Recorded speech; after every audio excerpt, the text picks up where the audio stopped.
Good day, everybody. Welcome to today's video. I'm back in the garage. We're going to work on the Cherokee. We're going to do a project that's supposed to be super simple, but unfortunately, engineer Johnny somehow found his way over to Jeep and decided to order to change the serpentine belt. You got to drain the coolant, remove a couple radiator hoses, then change the belt, which is the stupidest design, if you ever ask me.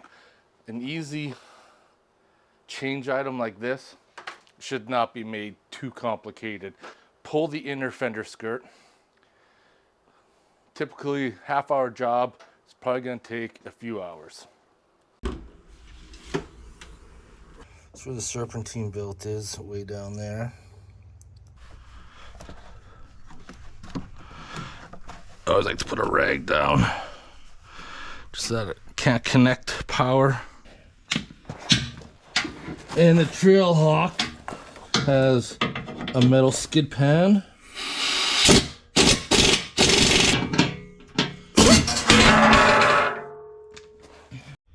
Yeah, the skid pan's actually quite heavy. Comes down violently. It's got those little slits in the front there. Shut her down. If you had your head underneath there, decapitation.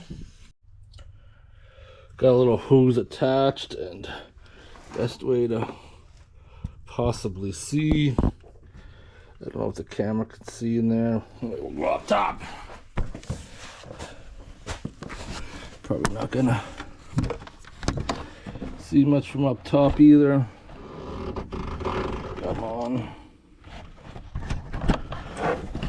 Anyways, pretty tight to see. I got a hose on the radiator drain.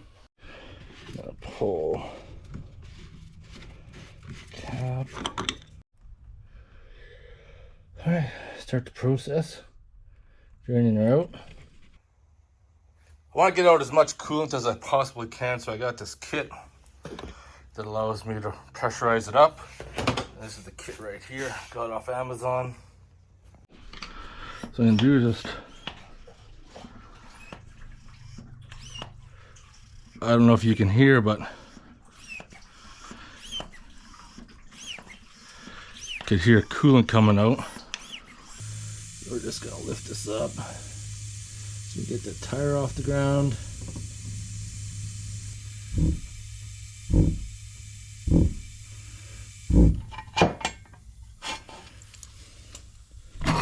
So then I got my jack stand up on there, so what I want to do is just want to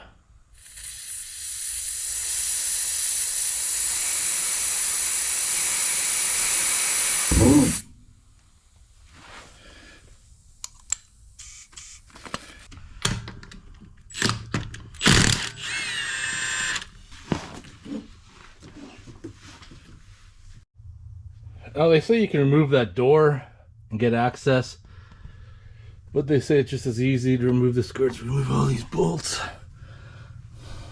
So all the push clips and everything right now, theoretically, I should be able to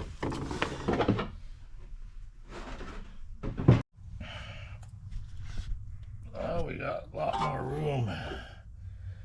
And you can tell she's not very pretty. Someone's been in here before because there's been a hose clamp on there. So this is taken apart before. It looks like the oil pan has been off before as well. That was going to be no easy task about this. When you use this Titan ratchet I got from Princess Auto. We're going to pull that. We're going to pull this top one off. I got this hose pick tool that I'm gonna see if I can get inside there, which I am. Oh, we got a little bit of coolant in there. It's not a lot of room to grab with that clamp, so I got this tool right here I'm gonna use. So now I just gotta connect it.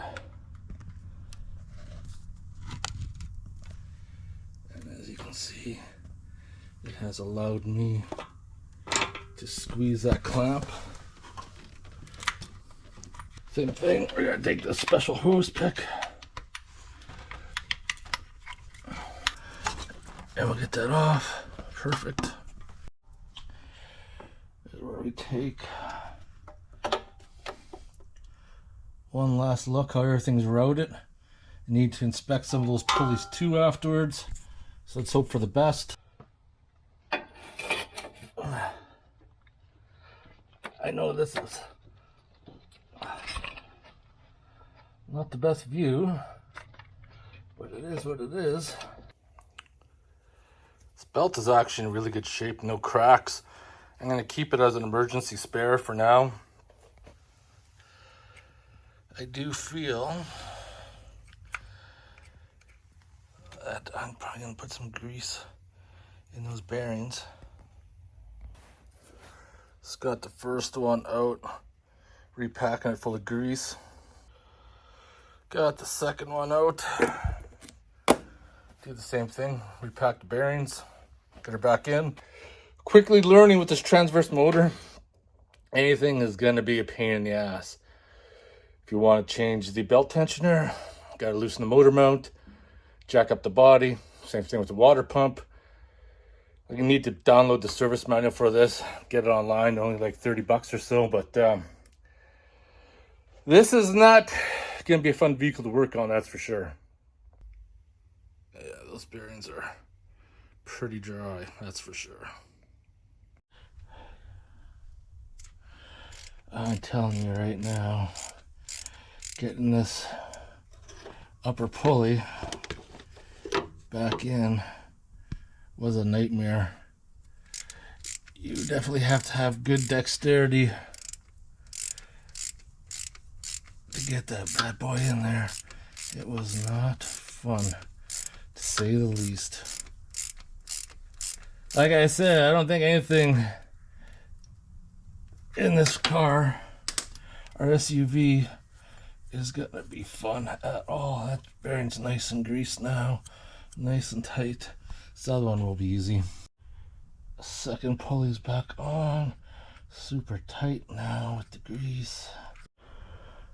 So I got the new belt, and the first step is to get behind the tensioner first. So from tensioner, I went over top the top idler. You got the alternator, the coupler pulley right there, up over top of the water pump. We're coming down off the water pump.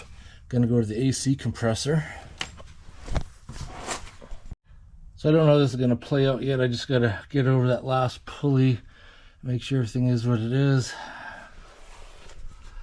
It is not going to be fun, that's for sure.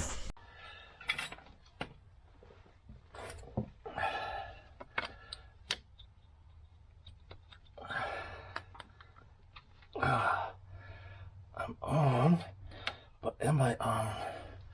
I need to double check everything. Right, we just want to double check everything, that we're properly on all the pulleys and stuff.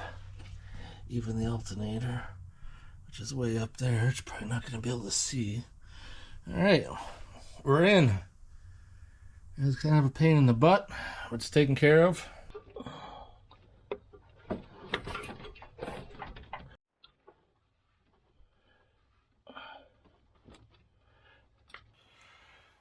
Now the airbox is just held in by locating pins, so I should be able to pull it straight up. Oh, gotta watch your knuckles. Watch your knuckles. There we go. There I am, I'm leaking now. Should have wore gloves, get the airbox out. Coming back over here now. For the thermostat, there's one bolt there, one bolt down below. Let's try to use some side cutters here to try to, there we go. Gonna try to get a hose pick in there. Pretty sure just pull that out as such. This is the old thermostat. This is the new one. I gotta put in. Oh, hose clamp is on. I only had that old beater one I found in my garage that fit, but it'll work. She'll work. Go ahead, put the skirt back in. That has not been a very good job. I'm going to say that right now. A lot of extra work that really wasn't needed, but when you have a transverse engine like that, I guess it is what it is. Got the tire back on. Vehicle's level. It's time to fill the coolant. It's not going to be that simple though, because there's 2 bleeder screws, and so I got to remove a whole bunch of more panels to get at the other one. Because the radiator doesn't have a fill, we got to fill through here. So we got a bleed screw on the thermostat. There's also a bleed screw on the radiator. That's actually right underneath this panel. So we got to remove this, remove that little small panel to get access to it. You can get your hands in there, but it's a little bit awkward. So I'm just going to start pulling things off. You got to remember, automotive companies make their money in parts and labor. And I could see how they're making bank on something as simple as this. Serpentine belt change. Probably like 5 hours labor if you took it to a shop. I think I got them all, so I should be able to remove this. And yes, I am. This is not the road I want to go down, but I need to access that vent. So I just slid that panel back enough. I can get at that. And we got that. I can start filling now. I'm gonna fill this up first. And then we're gonna pop the bleed screws.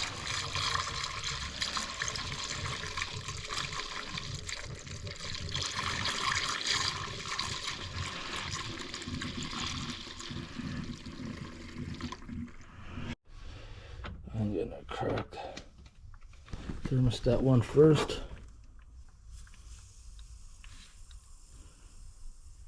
I could hear the air come out. Now I got coolant, so I'm gonna close that back up.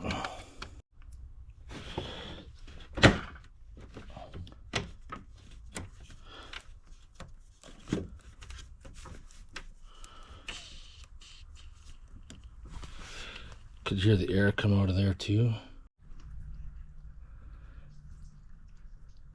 I see we're dripping. So now I can thread that back in. Alright, take this off for now. Put the cap back on, put the air filter back in, attach everything back up, and we can fire it up. It's no wonder mechanics are becoming in short demand. No one wants to deal with this crap anymore. Nothing's made to be simple. Serpentine belt change should have been simple, easy done, except I spent half the afternoon. Well, actually, because you film, it takes so much longer, but I spent like 5 hours already. And feels like I've accomplished nothing, but also got to put the proper wheel spacers in too. Oh, we can put the airbox back in, easing it into place. And then get the battery back on.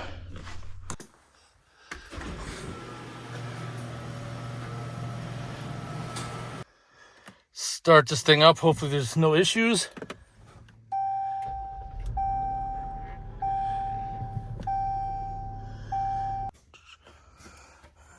Double checking everything. A little bit of coolant on that from the bleeder. Belt's looking good. Everything's looking good. I need to take it out for a test bin.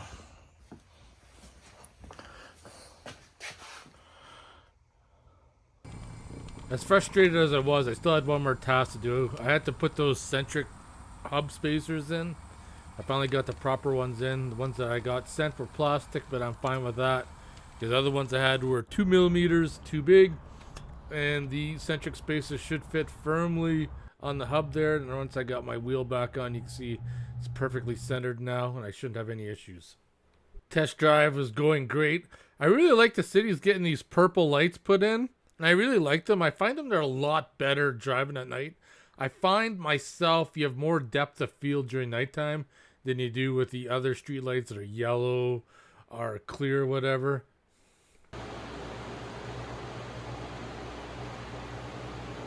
Are you comfortable, Carmen's? Are you? Are you comfortable? Are you taking your human's bodily heat? Is that what you're doing? That's another day, another project. Got the Cherokee back into the garage. We're gonna remove that old hideous hitch. The hitch is terrible. I got a factory one to put in, so hopefully it's gonna go a lot easier. Yeah, what I don't like about it, try to get it laid over here, get a little bit better, is that they had to cut the factory bumper to attach all this. So I'm probably gonna look for another skirt, but I need to pull this electrical off first, so I'm just gonna, these are just self-tapping screws,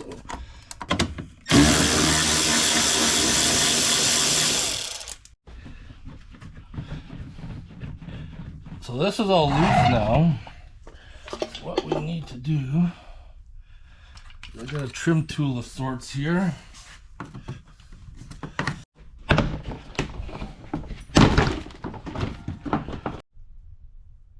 Did the old test, that bolt came off nice. I got 3 more on this side. Hopefully they should fish out all right. Success on this side so far. The old hitch is ready to come out there.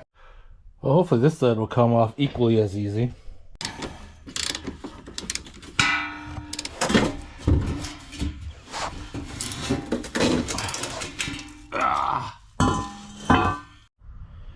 Just one more bolt to go, and then this piece will be out.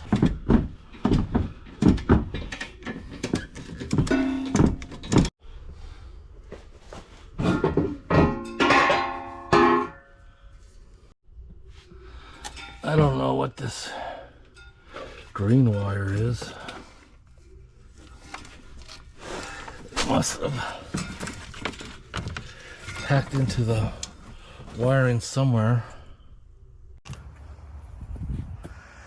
Alright, that hideous thing is out. Probably look at, see if I could sell it for like 75 bucks or something. Got the OEM factory hitch here, and unfortunately I don't have a trailer wiring harness, so I'm gonna have to splice into the setup they got, which means I'm not gonna have all the accessories, but I'm only using the 4-pin plug anyway, so it doesn't really matter.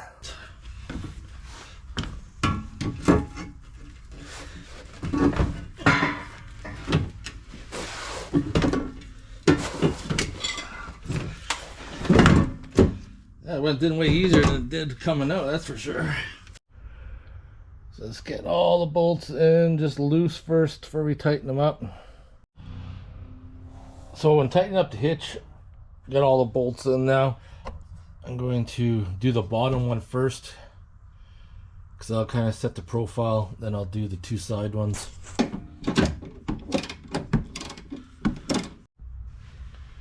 Now I gotta test the wires, see which ones correspond with the plug, with the wiring harness, because I can only hook up your basic wires, not any of the power, which would have went to there, since mine isn't equipped. And thankfully that there is a trailer wiring system hooked up already. I'm gonna go to ohms. I need to find the ground first. So it might be as simple as that block one being ground. Alright, now I need to find the marker lights, so I need to plug in.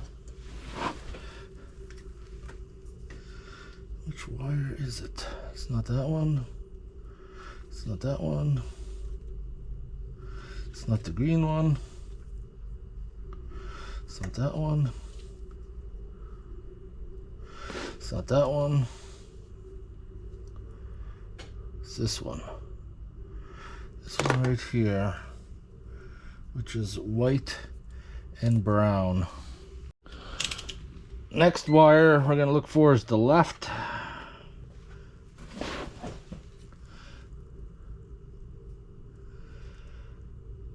And it corresponds with the yellow wire. Now lastly, it's either going to be this green wire here, the small one, or the dark green wire. And it looks like it's the light green wire. It's the dark green wire. Does not work. That one there does not work. That one there does work. So we got the light green wire for their final connection. Everything's connected. I just gotta see if that trailer wiring block worked. That explains where the red power wire came from the engine compartment. Not sure what that green is, but it has to be. Actually, that probably runs to the other side, to the tail lights. That's what that is. Turn on the lights. Hit the hazards. There we go. Now I got 12 volts. I didn't have the lights on properly. I'm good. We'll be good now. No wires are going to hang down, so I could snap that plastic piece back in. That looks a million times better now. So glad that's taken care of. All my projects for this set of days off are done. The O-ring and the TJ for the oil pressure is good. Did all the maintenance on this, which I found out was a real pain in the butt. Got the new hitch put in so I could tow my trailer. Wiring's hooked up. I'm gonna relax. If it doesn't rain, I'm gonna have a fire tonight. Seems kind of weird. It rained last night too, but you'd never know because the ground's so dry. There's fire bans on again, so I don't know when and if I'm gonna be going camping again. It's been a strange year.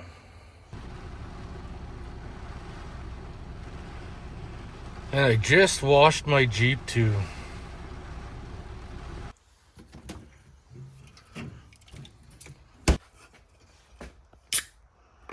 Oh, tab twisted. All right, shut her down, motherfucking beer time. Glad that project's taken care of. I'm thinking when I go to Alaska, or say the Yukon, I'm gonna get a roof rack for the Cherokee. I'm gonna get a rooftop tent on it. I'm gonna roll like that for the summertime. It's gonna open up a whole bunch more opportunities for doing adventures in BC, but it'll be a lot cheaper taking the Cherokee there, and I won't have to worry about police because lifted vehicles and everything else. I might get harassed by the cops out there, so at least the Cherokee being stuck shouldn't have any issues. And pretty much majority of the places to go to I could easily do in the Cherokee. There's a lot of places I like to go back, like Sandon, for example. So anyways, I want to thank you guys for watching. I'm going to get a fire going, smoke a cigar, and relax for the rest of my evening, because back to work tomorrow. Person just needs to win the lottery, that's all.